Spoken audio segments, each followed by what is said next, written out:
The political drum beats are getting louder day by day. We are only waiting for the storm, which is the election, to happen.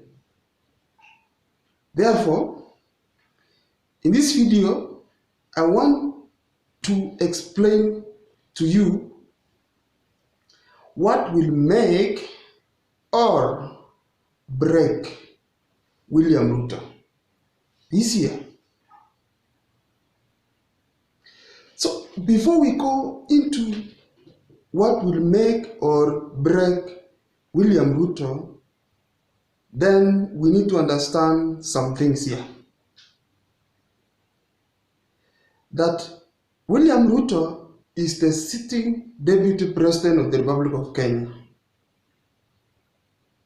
He is the principal assistant to the president. In 2013, Uhuru Kenyatta himself promised William Ruto that he will serve his 10 years and he will support Ruto to serve his 10 years this year. But that one is likely not to happen, because it seems the president has changed his mind.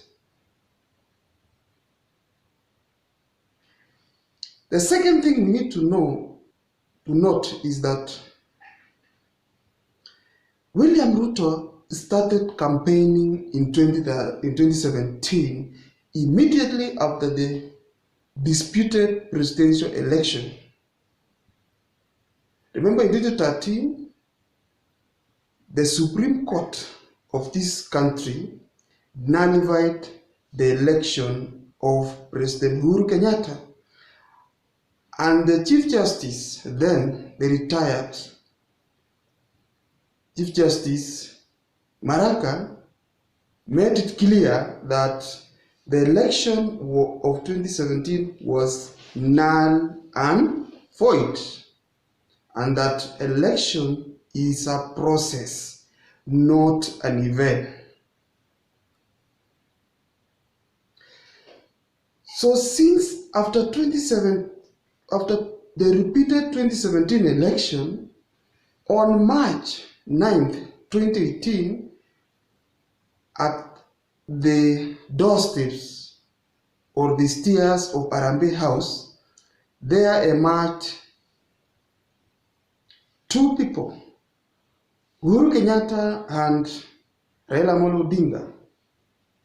They shook their hands, they famously known as handshake. And since then, William Ruto noticed something sinister, and he went very fast to the people of Mount Kenya, intoxicated the people of Mount Kenya that the handshake is all about propelling Raila Odinga to State House. And that is why Uhuru Kenyatta is having a rough time to convince the people of Mount Kenya that to support Raila Odinga. So William Ruto did not embrace the handshake. Now, William Ruto this year will be contesting for the presidency for the first time. And that since then, he wants to take a step for the presidency for the first time. And therefore,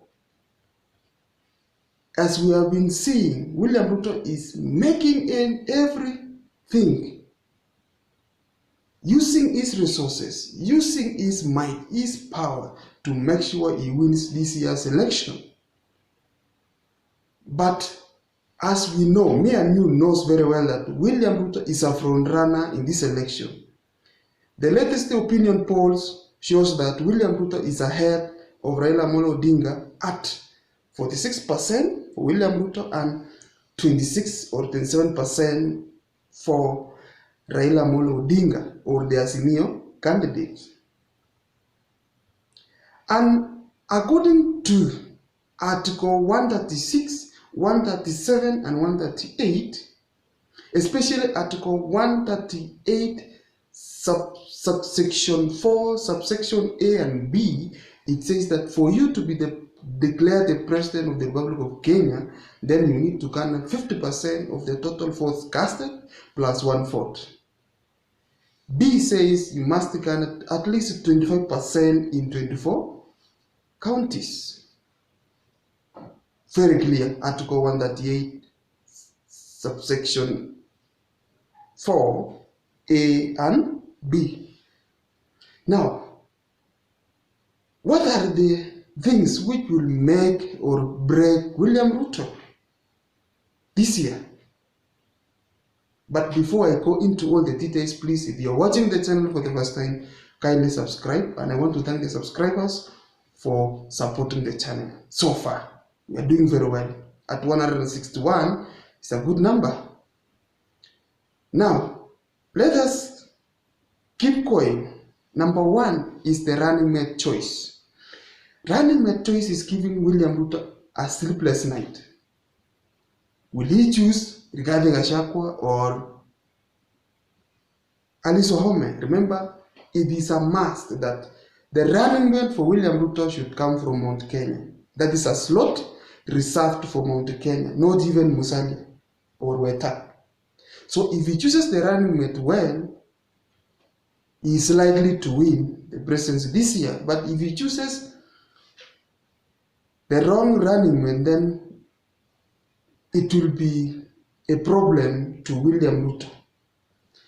Number two is the UDA nomination. I opined in this channel yesterday that there is a lot of sibling rivalry in various parts of Rift Valley and Mount Kenya region, because all of the aspirants are in UDA, they are supporting William Ruto, but now only one must be given the ticket. I saw a video where William Ruto is saying, if I take a photo with any aspirant, it doesn't mean that I am supporting that aspirant. It is the people of Kenya to choose who they want to vote, not William Ruto choosing for them. So he was very clear he will not support anybody. So I foresee a situation where there will be a casualties, there will be a lot of fallout in the rivalry. So if UDA conducts free and fair nomination, then and William Ruto again takes upon himself to talk to the losing candidate, then William Ruto will win the presidency easily. Number three, we have been told that Uhuru Kenyatta is planning to visit Mount Kenya region to tell the people of Mount Kenya what he has achieved for the last 10 years, to tell the people of Mount Kenya what transpired between him and William Ruto, because they fell out. These guys fell out. We have not been given why they fell out. So in this case, William Ruto is anticipating eagerly what Uhuru will say. So if the people of Mount Kenya buys what Uhuru will tell them, and Uhuru convinces the people of Mount Kenya to support maybe Raila Amolo Odinga, then William Ruto presidency is doomed to fail. He will fail terribly. But if the people of Mount Kenya decide not to buy what the president is saying, then William Ruto will have a free day or an holiday. Then he will just come to be sworn in as the president, if the 50th president of the Republic of Kenya. Number four is ANC and Fort Kenya benefits. Let us face it here. ANC and Fort Kenya merged with UDA during the famous earthquake conferences at Bomas. So if ANC and Fort Kenya will bring the votes from Western region, then William Ruto will win the presidency by a large margin. But if Musalia and Weta fails to bring the votes of Western Kenya, then the presidency for William Ruto will be in a way that he will not win, because politics is about numbers. If you don't have the numbers, you will fail. So the numbers which Weta and Musal will bring will either make William Ruto or break. Number 5 is campaign finance. Is William Ruto capable of running the campaign alone without financiers? Remember, campaign is a humongous task. You have to have a lot of money to spend. Remember, in 2013, these guys were supported by the likes of Jimmy Wanjiki. In 2017, Jimmy Wanjiki supported Raila Amolo Odinga. I don't know who will support William Ruto. If William Ruto will be using his money to campaign, then most probably he will run shortage. He will run short of money along the way, which is a catastrophe to him. Remember, in campaigns, there is advertisement, branding, banners, posters, paying agents, paying the ground mobilizers. It requires a lot of money. So William Ruto, if he is capable to run, or if he has the finance to finance his campaigns, then it is easy for him to win. But if he runs short of money along the way, then it is a problem. He will not even finish the race. So finance, very important. Then number 6 is the deep state factor.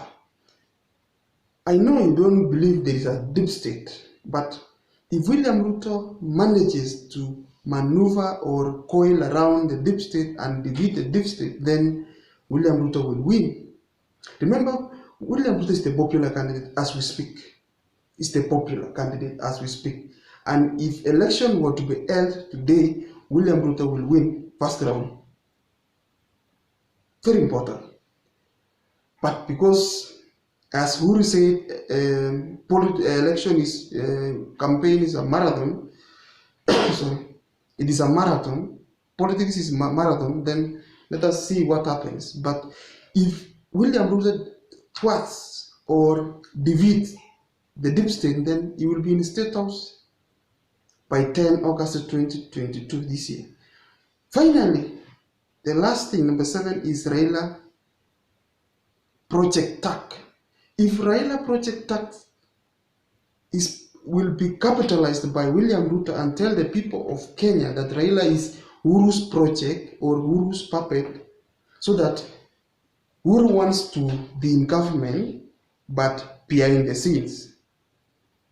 So if William Ruto manages to convince Kenya that Raila Amolo Odinga is Uhuru's project, then he will get a lot of votes, because we know as Kenyans, we always reject projects. In 2002, Uhuru was Moi's project, he was rejected. So in Kenya, it has never succeeded. So if William Ruto sells the project tag that Raila is a project, then he will win, because most people will say, now, how can we vote for a project which will be installed by Uhuru Kenyatta, and then Uhuru Kenyatta will be controlling the government in quotes. So if that tax sells, then William Ruto will capitalize, and it will help him a lot to get what we call sympathy votes, that all the government is coming against him. So I don't know what you think about those 7 things which will make or break William Ruto. But before I go, I want to request, if you are watching the channel for the first time, subscribe. Please subscribe. And I want to thank the subscribers. I want to do a video on the costly mistakes Raila Amolo Odinga is making. We have seen Raila Amolo Odinga is going for an holiday in Dubai and leaving the likes of Junaid to do politics for him. So let us meet at that video, and that video is coming. Thank you very much.